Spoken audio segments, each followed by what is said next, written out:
안녕하세요. 첫날 강의 세 번째 시간 시작하겠습니다. 지난 시간까지 기출문제를 풀었죠. 그리고 그 전 시간에는 여러분들과 같이 강의할 내용들, 강의할 교재에 대해서 개략적인 소개를 드렸습니다. 이제는 본격적으로 행정쟁송법의 컨텐츠를 시작하게 됩니다. 첫날 강의 소개 때 말씀드렸는데 주요한 내용의 흐름은 그렇게 된다고 말씀을 드렸어요. 먼저 소송 요건을 다루고요. 그리고 내용상 흐름 같아서는 판결의 효과 부분을 다루는 것이 이상적입니다. 하지만 일단 취소 소송을 한 덩어리로 보고 취소 소송의 시작부터 판결의 종료까지를 먼저 본다고 말씀드렸어요. 그리고 취소 소송의 시작인 소송 요건 중에서 대상적격 부분이 가장 중요하다고 말씀을 드렸습니다. 오늘 대상적격 부분을 할 거고요. 그 중에서 정말 중요한 거부처분, 이에 준하는 행정작용, 그리고 재결 이런 부분을 다루게 될 겁니다. 오늘 공부하는 내용은 대단히 까다롭고요. 지금부터 그리고 2일차 강의하는 내용까지가 행정쟁송법 전체에서 가장 어렵고요. 가장 복잡하고요. 가장 이해하기 어렵습니다. 이 부분에 대해서는 이렇게 진행해 볼 참이에요. 여러분들한테 이해가 갈 수 있도록 상세하게 설명을 드리겠습니다. 그러니까 아주 복잡한 내용이거든요. 행정소송법의 태동기에 오토마이어가 행정법의 아버지이잖아요. 그 이전부터요. 프로이센에서 관방학이 형성되던 시기서부터 굉장한 논쟁을 거쳐서 굉장한 정치적인 경합을 거쳐서 오늘날의 우리가 알고 있는 독일 행정법 체계가 완성된 겁니다. 그 체계를 모르면 책에 나와 있는 내용들을 봐도 이해가 안 가요. 그냥 주장자들이 미친 것 같습니다. 도대체가 왜 이런 주장을 하는지를 알 수가 없어요. 외울 수는 있죠. 말씀드렸듯이 큰 노력 기울이지 않아도, 내가 이해가지 않아도 외울 수 있는 분들한테는 이게 다 의미가 없습니다. 외워서 쓰면 되니까. 근데 그렇게 하지 못하는 분들을 위해서 왜 이런 주장이 나왔는지를 설명드릴 거예요. 아주 어려운 부분이라고 말씀드렸습니다.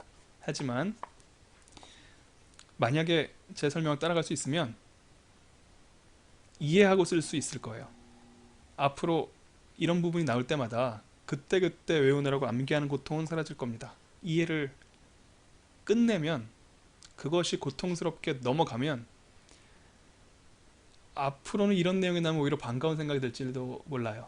그런 경험들을 한두 번 하다 보면 이제 학문의 길로 가는 사람들이 더러 나오고 하게 되는데, 만약에 이해를 하지 못하셔도 큰 상관없습니다.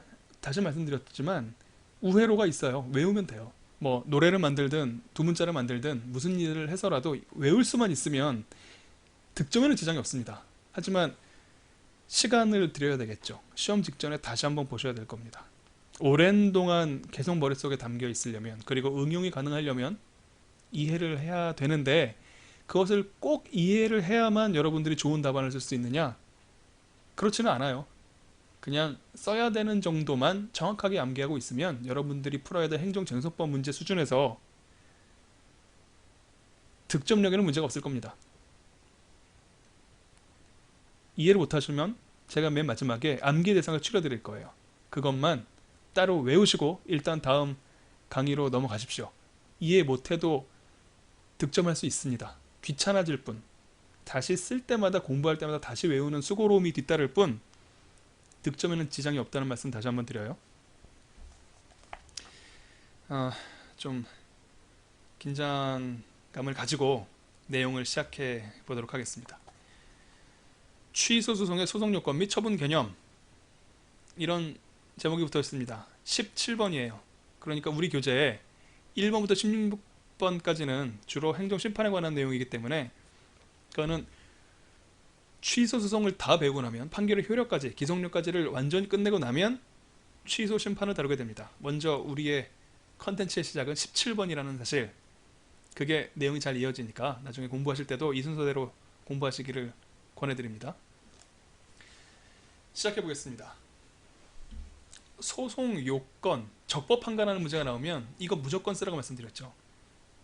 대상 적격 있어야 되고, 원고 적격 있어야 되고, 소의 이익 있어야 되고, 피고 적격 있어야 되고, 전신 절차 거쳐야 되고, 관할 법원 제소 기간 지켜야 된다라는 이야기를 이렇게 쓴 거예요. 이 내용은 안 보고서 이 법 조문까지 자동으로 나올 수 있도록 연습하세요.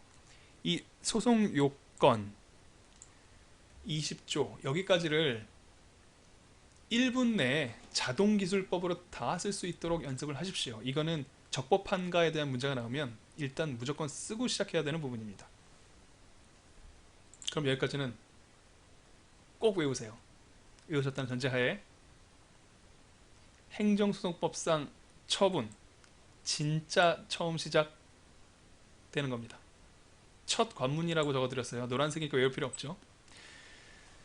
문제점입니다. 행정소송법에는 2조 1항 1호예요.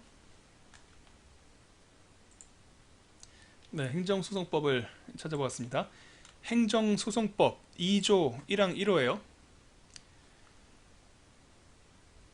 처분 등이라 함은 행정청이 행하는 구체적 사실에 관한 법 집행으로서의 공권력의 행사 또는 그 거부와 그 밖에 이에 준하는 행정작용 이하 처분이라 한다. 및 행정심판에 대한 재결을 말한다. 확인하셨죠? 이게 행정소송법 2조 1항 내용입니다.